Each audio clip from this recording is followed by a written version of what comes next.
Assalamualaikum warahmatullahi wabarakatuh. Jangan lupa like, share, subscribe, and comment. Nonton selalu YouTuber saya, nama Hanif Aceh.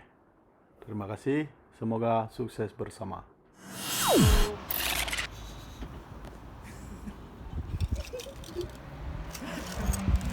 Assalamualaikum warahmatullahi wabarakatuh. Jangan lupa like, share, subscribe, and share. Komen.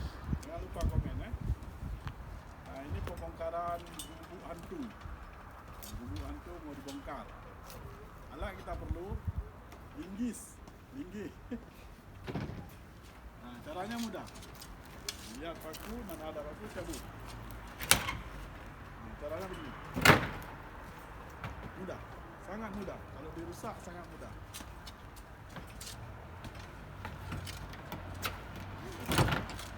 Mudah saja. Cuma dua alat kita perlu. Bila perlu kita bangun. Mudah, cepat, mudah.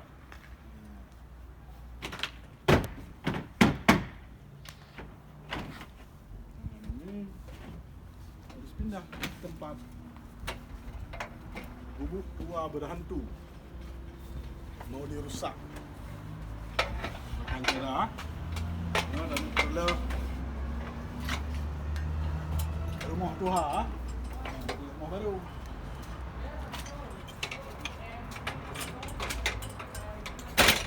Nah, ini mudah. Itu perlu mudah. Ugat. Nah itu.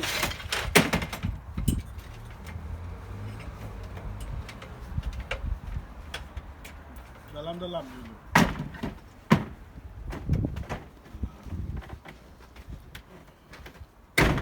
Lihat. Kita rusakin. Ini pernah. Bubuk tua berhantu dirusakin. Pernah.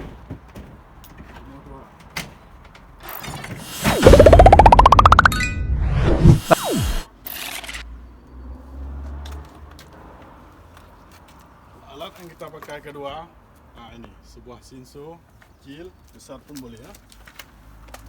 Bismillahirrahmanirrahim.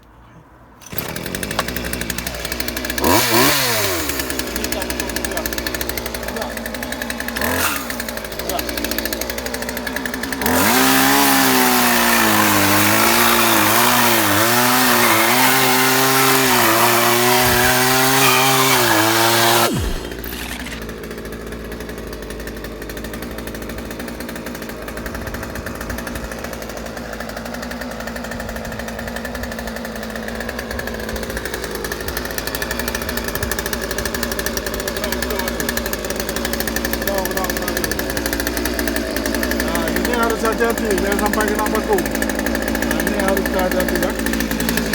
Itu main terus. Ini rumah hantu harus kita potong biar hilang hantu.